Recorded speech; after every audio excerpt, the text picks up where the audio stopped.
ठीक है दिनेश जी, मेरा सवाल यही सवाल है आपसे भी कि दूसरी लहर में जिस तरीके की सक्रियता आपकी तरफ से देखने को मिली, ज़मीन पर उतर कर आप गए, बराबर निगरानी समितियों के संपर्क में रहे, तीसरी लहर को लेकर जो तैयारियां चल रही हैं सर, निगरानी समितियों की तरफ से, सीएचसी की तरफ से, पीएचसी की तरफ से, हॉस्पिटल्स की तरफ से, उसको थोड़ा दर्शकों को बताइए ताकि उनको पता चल पाए कि हमारी क्या तैयारियां हैं। देखिए, 2 गांव प्रतिदिन ना गया हूं, क्योंकि हर दशा में लोगों को जागरूक करना था, लोगों को जोड़ना था, उनका डर और भय खत्म करना था। तीसरी लहर की तैयारी के लिए हमने जो व्यवस्थाएं दूसरी लहर में की हैं, वो परमानेंट मजबूत व्यवस्थाएं की हैं। हमने अप्रैल के तीसरे सप्ताह में ही हर न्याय पंचायत के लिए एक मजिस्ट्रेट इसीलिए नामित कर दिया था कि वो 8-10 गांव के क्लस्टर को स्वयं देखे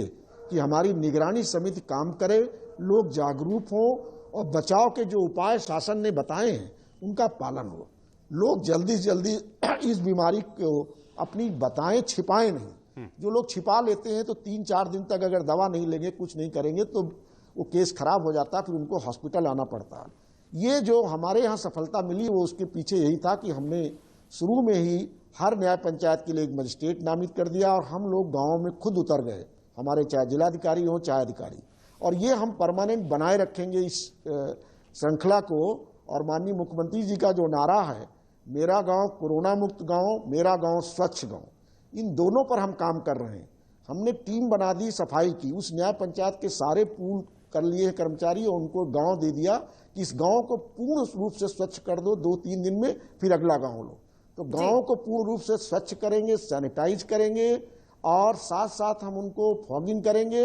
ये भी काम साथ साथ करेंगे और लोगों को जागरूक करके उनका वैक्सीनेशन कराना, टेस्टिंग के लिए उनको प्रेरित करना, ये हमारा काम लगातार चलेगा। और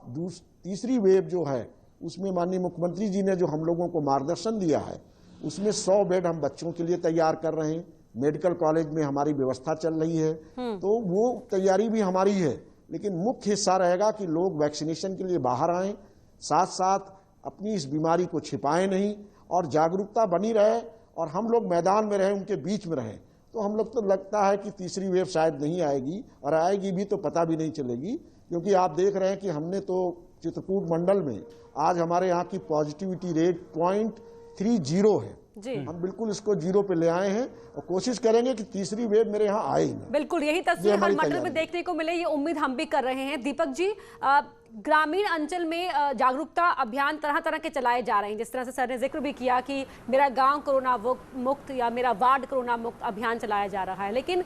इस तरह की खबरें भी आ रही हैं जो हमने दिखाई भी है कि कई गांव के लोग ऐसे हैं जो हेल्थ टीम के साथ सहयोग नहीं कर रहे हैं, या जहां पर जागरूकता का इतना अभाव है कि वो बीमार पड़ने पर बीमारी को छिपा जा रहे हैं। तो कैसे, किस तरह से उन्हें मोटिवेट किया जा रहा है? उन क्षेत्रों में वैक्सीनेशन को लेकर क्या प्लान है? जी, सबसे पहले तो मैं थोड़ा सा प्रकाश डालना चाहूँगा थर्ड वेव पे भी, क्योंकि ये हम लोग वाराणसी में एक थर्ड वेव के लिए थोड़ा सा अलग सा एक प्रयास कर रहे हैं। तो हालांकि आपका प्रश्न दूसरा था, लेकिन मैं थोड़ा सा समय इसमें लूँगा। सबसे पहले हम लोग ने यहाँ पर एक पीडियाट्रिक्स की पूरी एक कंसल्टेटिव कमेटी बनाई है अपने जनपद स्तर और मंडल स्तर पे, जिसमें न सिर्फ मंडल के बल्कि बाहर के भी अच्छे जो पीडियाट्रिशियन उनको जोड़ के हम लोग ने एक एडवाइजरी कमेटी के माध्यम से एक पूरा SOP बनाया है कि इसमें हम लोग को क्या क्या उपकरण की ज़रूरत पड़ सकती है, क्या क्या दवाइयों की ज़रूरत पड़ सकती है, क्या क्या कंज्यूमेबल्स की ज़रूरत पड़ सकती है। उन सब की लिस्ट ऑलरेडी बन गई है। उसका प्रोक्योरमेंट का हम लोग ने काम बहुत शीघ्र चालू करने हैं। दूसरा, इसमें एक चीज़ देखने आया, जैसा कि माननीय प्रधानमंत्री जी ने भी कहा, माननीय मुख्यमंत्री ने कहा कि जितनी जल्दी हम लोग डिटेक्शन करेंगे उतनी ही जल्दी हम लोग इस पर विजय पा सकते हैं। तो हम लोग ने ये एक निर्णय लिया है मंडल में कि हम लोग जून प्रथम सप्ताह से जो हम लोग की रूटीन टेस्टिंग होती है RT-PCR की, उसमें हम लोग 50% हम लोग टेस्टिंग इस 18 साल के कम उम्र के लोगों का करेंगे। जितने भी प्राइवेट पीडियाट्रिशियन हैं, जितने भी हमारे सरकारी पीडियाट्रिशियन हैं, जितने भी ऐसे क्लिनिक्स हैं जहाँ पे बच्चों का उपचार होता है, MCH हमारे हॉस्पिटल्स हैं, वहाँ पर सबकी हम लोगों ने बैठकें कर ली है, उनको हम लोग RT-PCR की कलेक्शन किट प्रोवाइड करेंगे।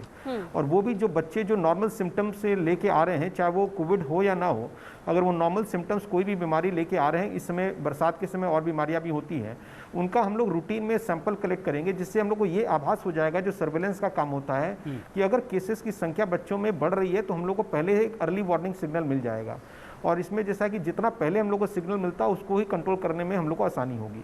दूसरा, यहाँ पे डॉक्टरों ने जो राय दी है कि हम लोग का जो बच्चों का नॉर्मल वैक्सीनेशन होता है, जिसमें आपका फ्लू का है, DPT का है, BCG का है, उन टीकों पे भी हम लोग को जोर देना चाहिए, क्योंकि इसमें जैसे कि देखा गया है कि जनरली बाकी जो अन्य बीमारियों से ग्रसित होते हैं बच्चे, उसमें या फिर लोग, उनमें कोमॉर्बिडिटी के कारण उनके मोर्टालिटी रेट या उनको इन्फेक्शन होने की संभावना बढ़ती है। तो हम लोग जो रूटीन इम्यूनाइजेशन है उसको तेज कर रहे हैं, जिससे कि बाकी, और उसमें ये भी देखा गया है, बताया गया है पीडियाट्रिशियन द्वारा, कि जो नॉर्मल फ्लू की वैक्सीन है या बाकी अन्य वैक्सीन है, वो भी हमको इस बीमारी में प्रिवेंशन करने में उपयोगी हो सकती है। तो उस वैक्सीनेशन पे भी हम लोग, रूटीन वैक्सीनेशन पे भी जोर दे रहे हैं जी। इसके साथ साथ हम लोग नीकू और पीकू पे जो बाकी हमारे मंडलायुक्त ने बनाया, उस हिसाब से कार्रवाई कर रहे हैं। जी दीपक जी, आपका ग्रामीण अंचलों में वैक्सीनेशन का जो आपने प्रश्न पूछा, उसमें जी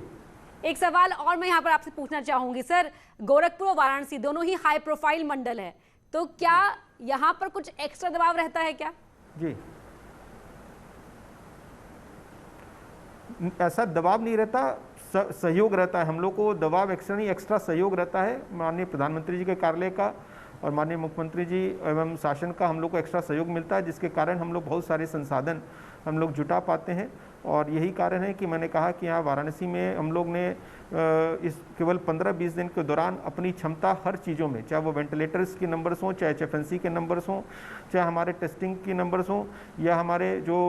ऑक्सीजन कंसनट्रेटर्स के नंबर्स हों, दवाइयों के नंबर्स हों, उसको हम लोग ने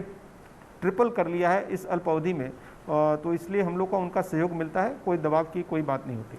अच्छी बात है सर, हम उम्मीद करते हैं कि सहयोग ऐसे ही मिलता रहे, ताकि लोगों के मन में जो डर है, जो आशंका है तीसरी लहर को लेकर, वो आशंका मिट जाए, लोगों को लगे कि अगर वो बीमार होंगे तो उनको बेहतर इलाज मिल पाएगा। बहुत शुक्रिया सर आप तीनों का ई कॉन्क्लेव का हिस्सा बनने के लिए, अपनी तैयारियों का जिक्र करने के लिए और बताने के लिए कि लोग निश्चिंत रहें, हम तैयार हैं। बिल्कुल, और हमारे इस ई कॉन्क्लेव का मकसद ही यही है कि किस तरह से तैयारियां हो रही हैं जमीन पर अमित, और हालात किस तरह बेहतर की तरफ आगे बढ़ रहे हैं, उन्हें उन योजनाओं पर काम हो रहा है, वो हम अपने जो तमाम जनता है, हमारे तमाम दर्शक हैं, वो समझ सके और देखे कि थर्ड वेव की आशंका के मद्देनजर भी यहाँ पर तैयारी कितनी युद्ध स्तर पर जारी है। ठीक बात है, और लोगों के मन में भी जो और आशंकाएं हैं उसको लेकर भी हमारी कवरेज लगातार चलती रहेगी। आपके मंडल से जुड़े हुए तमाम सवालों का जवाब आपको आज इस ई कॉन्क्लेव के माध्यम से मिलने वाला है। छोटा सा ब्रेक लेंगे, बहुत जल्द होगी वापसी।